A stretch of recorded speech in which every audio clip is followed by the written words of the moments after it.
du Fils et du Saint-Esprit. Amen. De l'Évangile de Jésus-Christ selon Saint Jean au chapitre 14, au verset 7 à 14. En ce temps-là, Jésus disait à ses disciples, « Puisque vous me connaissez, vous connaîtrez aussi mon Père. Dès maintenant, vous le connaissez et vous l'avez vu. » Philippe lui dit, « Seigneur, montre-nous le Père, cela nous suffit. » Jésus lui répond, « Il y a si longtemps que je suis avec vous et tu ne me connais pas, Philippe? Celui qui m'a vu a vu le Père. Comment peux-tu dire, montre-nous le Père? Tu ne crois donc pas que je suis dans le Père et que le Père est en moi? Les paroles que je vous dis, je ne les dis pas de moi-même. Le Père qui demeure en moi fait ses propres œuvres. Croyez-moi, je suis dans le Père et le Père est en moi.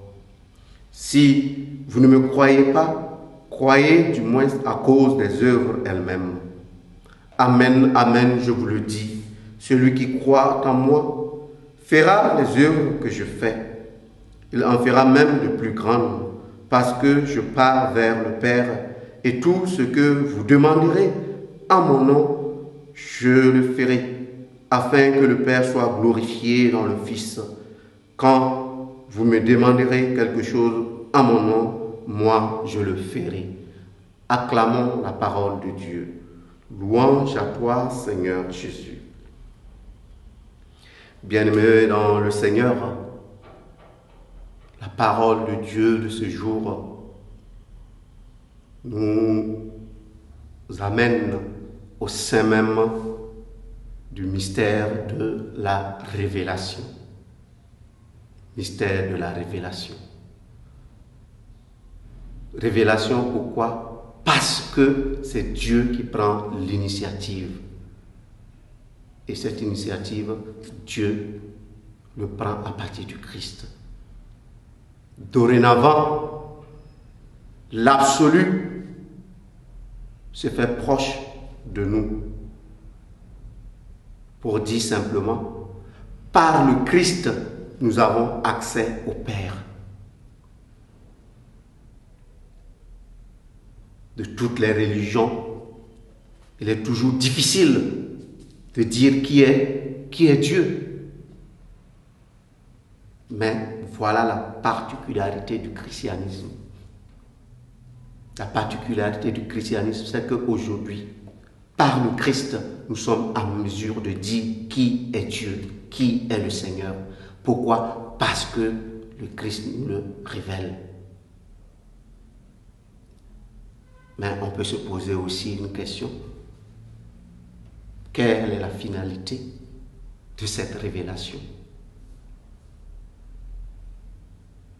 Et je pense que la parole de Dieu nous donne des éléments de réponse assez suffisants, en commençant par nous dire que cette révélation, c'est pour nous amener vers le Père.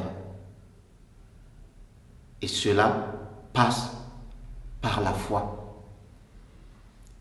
Et si notre foi est réelle en Jésus-Christ, il nous promet une chose, c'est que nous serons capables d'agir comme lui.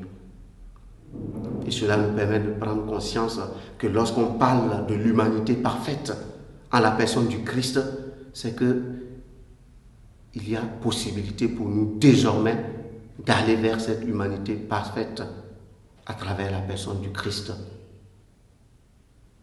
Et c'est pourquoi le Seigneur nous dit que si nous demandons quelque chose en son nom, nous l'obtiendrons. Et nous devons être convaincus de cela. Mais la première chose que nous avons à demander, c'est justement que le Seigneur fasse grandir en nous la foi. Cette foi qui nous aide à reconnaître qu'il est l'envoyé du Père, qu'il est aussi celui-là qui nous révèle le Père, et que cela puisse avoir de l'incidence dans notre vie.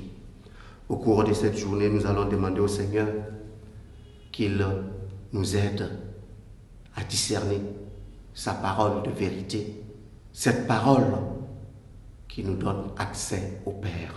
Loué soit Jésus-Christ.